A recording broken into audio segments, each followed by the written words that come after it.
And I've told you the 3 reasons. Oh, this is big girl. Yeah. Oh, we did your little sister. And I'm using little. Okay. Okay, big sister. Here we come, Miss Big Sister. Here she is. There's a big bird. And look at how she can turn her head all the way around. So this is bird number 3. I can tell by her size, by the size of her feet and legs, that this is another female. Did any of you see Jurassic Park? Do you remember the big claws on the velociraptor? The big lethal claws? Look at her claws. Birds are actually descended from dinosaurs. They actually evolved from dinosaurs. It sounds amazing, but it's true. So you're looking at something that is like the velociraptor claws. So let's put her in here. Now this is little girl. She is 855 grams. 855. Okay, little girl. You're too big to call you little girl, aren't you? Okay.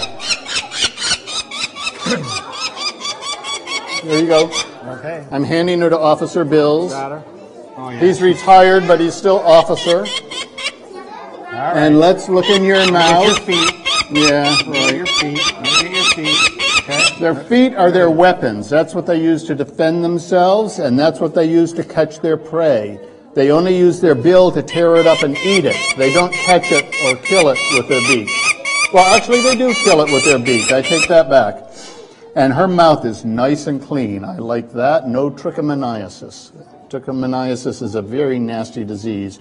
So her mouth is good. It's nice and clean. Her eyes are good. Okay, they've developed well, no deformities, and they're nice and bright, so I know that she's not dehydrated, which can happen on a hot day.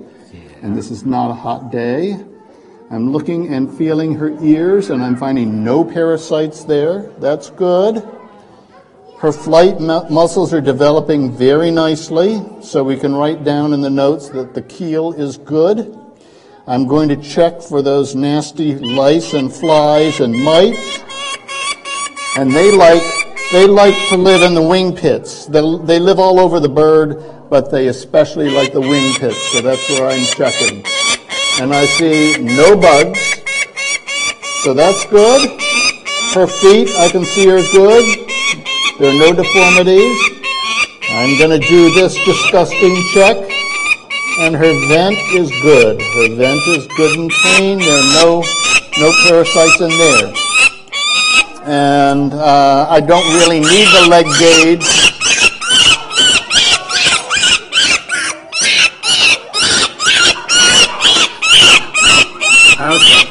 Okay, all right. You got her? I got her. Yeah, put your fingers around the wings. That'll help. I'm trying to get that. Yeah. Okay, I don't really need this, but I'm a scientist, so I like to be thorough, and she is size 7A. Okay? If there were any doubts, which there are not, that would tell us she's a female, and it would verify that she needs the larger band, the size 7A band. Took a chunk out of me. Are you happy now? Are you? Are you happy? So why do we band the birds? It's not just for fun. This is our most important tool.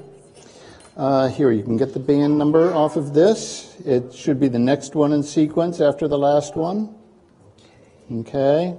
Is it the next one in sequence? Yes. Very good. Okay. This is our most, by banding these birds, if these are seen later, then we will know, okay, that bird lived to whatever age we see it. We will be able to tell where it went. We'll be able to tell how long they live.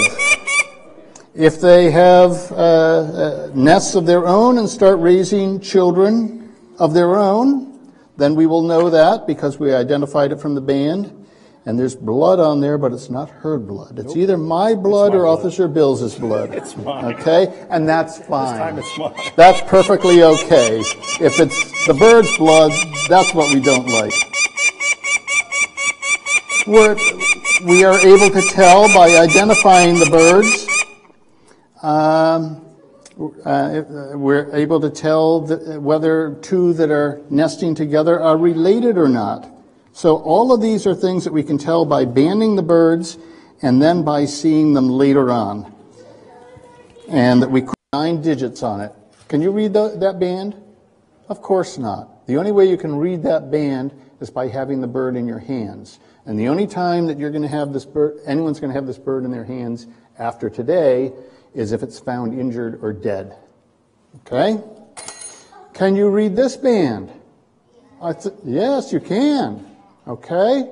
So this one here is color-coded, and it has 4 very large characters. This one happens to be 2 numbers and 2 letters. So you can read that. And somebody who finds this bird nesting on a ledge or something, if they get a good look with binoculars or a good photograph, they can identify it on a free-living bird. So that's why I'm putting this second band on. And because of these bands, 1 in every 5 birds, 1 in every 5 peregrine falcons banded in Pennsylvania has been seen and identified later on.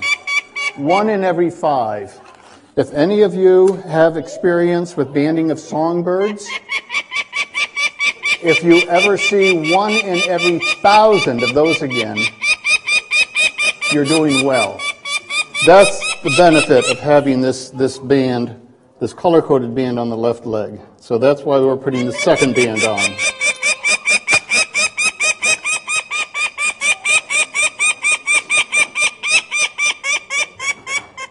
And now, because even that band can sometimes be hard to read, I'm going to do a third thing. I'm going to put a strip of colored tape on the band on the right leg, and this one will be blue. The first one was red, the second one was white, and we're going to be patriotic. This one will be blue. And this is even easier to see than it is to read that color-coded band on the other leg. So that when these birds, oh, come on. So when these birds start flying, and amazingly, these will start flying in about 2 weeks. When they start flying, then people watching these birds here can say, oh, red is flying.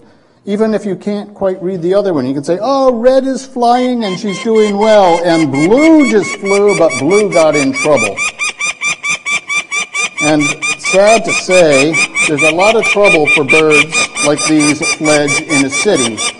Okay, so she's blue, and we're done with her? Okay, so let's put her back in the box, and I'll finish the sentence.